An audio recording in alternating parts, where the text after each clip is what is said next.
പിതാവും പുത്രനും പരിശുദ്ധാത്മാവുമായ ത്രിയേക ദൈവത്തിന്റെ തിരുനാമത്തിന് എന്നേക്കും മഹത്വമുണ്ടായിരിക്കട്ടെ. ആമേൻ. കർത്താവിനാൽ അനുഗ്രഹിക്കപ്പെട്ട പ്രിയ സഹോദരങ്ങളെ, ദിവ്യകാരുണ്യനാഥനെ ആത്മനാ ദർശിച്ച് തിരുമുൻപിൽ ആരാധന സ്തുതി സ്തോത്രങ്ങൾ അർപ്പിച്ചുകൊണ്ട് നമുക്ക് തിരുവചന ധ്യാനത്തിലേക്ക് പ്രവേശിക്കാം. പരിശുദ്ധ പരമമാ ദിവ്യകാരുണ്യമേ, എന്നുമെന്നും അങ്ങേയ്ക്കാരാധന. നോമ്പിന്റെ 13-ാം ദിവസമായ ഇന്ന് നമ്മുടെ വിചിന്തനത്തിനും ധ്യാനത്തിനുമായി നൽകപ്പെട്ടിട്ടുള്ള തിരുവചന ഭാഗങ്ങൾ റോമർക്കെഴുതിയ ലേഖനം 5-ാം അധ്യായം 1 മുതൽ 5 വരെയുള്ള വാക്യങ്ങൾ, മത്തായി എഴുതിയ സുവിശേഷം 11-ാം അധ്യായം 28 മുതൽ 30 വരെയുള്ള വാക്യങ്ങൾ. വിശുദ്ധ ഗ്രന്ഥമെടുത്ത് ഈ വചനഭാഗങ്ങൾ ശ്രദ്ധാപൂർവം വായിച്ച് കർത്താവിനെ ശ്രവിക്കുക. 3 പ്രധാന ചിന്തകളാണ് റോമർക്കെഴുതിയ ലേഖനം 5-ാം അധ്യായം 1 മുതൽ 5 വരെയുള്ള വാക്യങ്ങൾ നമ്മുടെ ധ്യാനത്തിനായി നൽകുന്നത്. 1. വിശ്വാസത്താൽ നീതീകരിക്കപ്പെട്ടവരായ നമുക്ക് നമ്മുടെ കർത്താവായ യേശുക്രിസ്തു വഴി ദൈവവുമായി സമാധാനത്തിൽ അഥവാ രമ്യതയിലായിരിക്കുവാനുള്ള കൃപ ലഭിച്ചിരിക്കുന്നു. 2.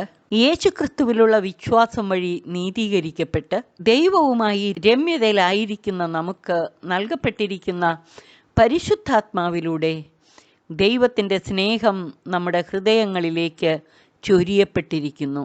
3. പരിശുദ്ധാത്മാവിനാൽ നൽകപ്പെട്ട ആത്മാവിൻ്റെ ഫലമായ ഈ ദൈവസ്നേഹം സഹനശീലവും ആത്മധൈര്യവും ദൈവമഹത്വത്തിൽ പങ്കുചേരാമെന്ന പ്രത്യാശയും നമ്മിൽ ജനിപ്പിക്കും. ഈ ദൈവസ്നേഹത്താലും പ്രത്യാശയാലും കഷ്ടതകളിലും ക്ലേശങ്ങളിലുമെല്ലാം അഭിമാനിക്കാനുള്ള കൃപ നമുക്ക് ലഭിക്കുകയും ചെയ്യും. ഇന്നത്തെ സുവിശേഷ ഭാഗം മത്തായി എഴുതിയ സുവിശേഷം 11-ാം അധ്യായം 28 മുതൽ 30 വരെയുള്ള വാക്യങ്ങൾ. ഈ തിരുവചന ഭാഗം 2 പ്രധാന ധ്യാന ചിന്തകൾ നമുക്ക് നൽകുന്നു. 1. അധ്വാനിക്കുന്നവരും ഭാരം ചുമക്കുന്നവരുമായ എല്ലാവർക്കും യേശു തൻ്റെ ആശ്വാസം വാഗ്ദാനം ചെയ്യുന്നു. 28-ാം വാക്യത്തിൽ അധ്വാനിക്കുന്നവരും ഭാരം വഹിക്കുന്നവരുമായ നിങ്ങളെല്ലാവരും എന്ന് പറഞ്ഞിരിക്കുന്നത് 25-ാം വാക്യത്തിൽ പറയുന്ന എളിയവരെ അഥവാ ദൈവത്തിൽ ആശ്രയം വയ്ക്കുന്നവരെയാണ്. ഈ എളിയവരെ അഥവാ ദൈവത്തിൽ ആശ്രയിക്കുന്നവരെയാണ് നിങ്ങൾ എൻ്റെ അടുക്കൽ വരുവിൻ, ഞാൻ നിങ്ങളെ ആശ്വസിപ്പിക്കാം എന്ന് യേശു പറയുന്നത്. ബുദ്ധിമാന്മാരും വിവേകികളുമായ അഹങ്കാരികൾക്കല്ല, ദൈവത്തിൽ ആശ്രയം വയ്ക്കുന്ന എളിയവർക്കാണ് ദൈവം തന്നെ തന്നെയും സ്വർഗീയ രഹസ്യങ്ങളും വെളിപ്പെടുത്തുന്നത്. അവർക്കാണ് യേശു ആശ്വാസം വാഗ്ദാനം ചെയ്യുന്നതും. 2. 29-30 വാക്യങ്ങളിൽ യേശു പറയുന്നു, ഞാൻ ശാന്തശീലനും വിനീത ഹൃദയനുമാകയാൽ എൻ്റെ നുകം വഹിക്കുകയും എന്നിൽ നിന്ന് പഠിക്കുകയും ചെയ്യുവിൻ, അപ്പോൾ നിങ്ങൾക്ക് ആശ്വാസം ലഭിക്കും.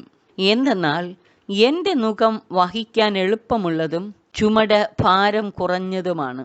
അതായത് ശാന്തശീലനും വിനീത ഹൃദയനുമായ യേശുവിൻ്റെ നുകം വഹിക്കുകയും യേശുവിൽ നിന്ന് പഠിക്കുകയും ചെയ്യുന്ന ദൈവാശ്രയമുള്ള എളിയവർക്ക് ദൈവത്തിൽ നിന്ന് ആശ്വാസം ലഭിക്കും.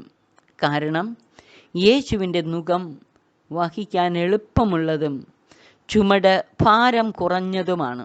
റോമർക്കെഴുതിയ ലേഖനം 5:5 പറയുന്നത് പോലെ യേശുക്രിസ്തുവിലുള്ള വിശ്വാസം മൂലം നീതീകരണം പ്രാപിച്ചവർക്ക് നൽകപ്പെട്ടിരിക്കുന്ന പരിശുദ്ധാത്മാവിലൂടെ ദൈവത്തിൻ്റെ സ്നേഹം നമ്മുടെ ഹൃദയങ്ങളിലേക്ക് ചൊരിയപ്പെട്ടിരിക്കുന്നു.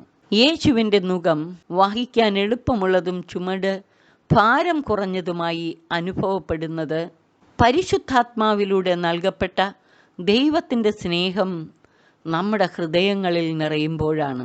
ഈ വചനചിന്തകൾ ഹൃദയത്തിൽ സംഗ്രഹിച്ച് ആത്മന ദിവ്യകാരുണ്യനാഥൻ്റെ തിരുമുൻപിലിരുന്ന് നമുക്ക് ധ്യാനിക്കാം. യേശു തമ്പുരാനെ, അങ്ങിൽ ആശ്രയിക്കുന്നവർക്ക് ലഭിക്കുന്ന ആശ്വാസത്തിനും വിശ്വാസം വഴി നീതീകരിക്കപ്പെട്ട് ദൈവവുമായി രമ്യതയിൽ ആയിരിക്കുന്നവരുടെ ഹൃദയങ്ങളിലേക്ക് പരിശുദ്ധാത്മാവിലൂടെ ചൊരിയപ്പെടുന്ന സ്നേഹത്തിനും ഞങ്ങളെയും അവകാശികളാക്കണമേ. പരിശുദ്ധാത്മാവിനാൽ നൽകപ്പെട്ട ഈ ദൈവസ്നേഹത്താൽ സഹനശീലവും ആത്മധൈര്യവും പ്രത്യാശയും ഞങ്ങളിൽ ജനിപ്പിക്കണമേ.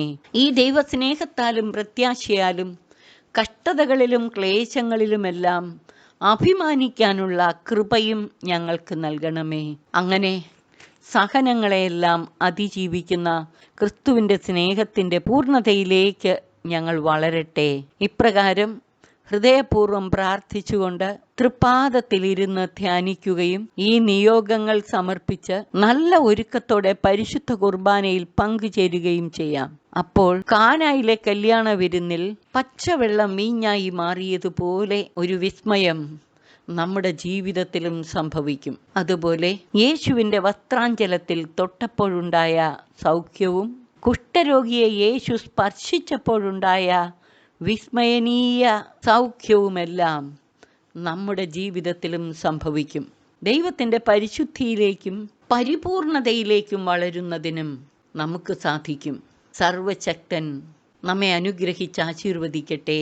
പിതാവിനും പുത്രനും പരിശുദ്ധാത്മാവിനും സ്തുതി, ആദി മുതൽ എന്നേക്കും. ആമേൻ.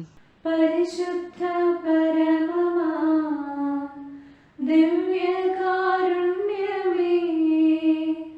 എന്നുമെന്നും അങ്ങേയ്ക്കാരാധന. പരിശുദ്ധ പരമമാ ദിവ്യകാരുണ്യമേ,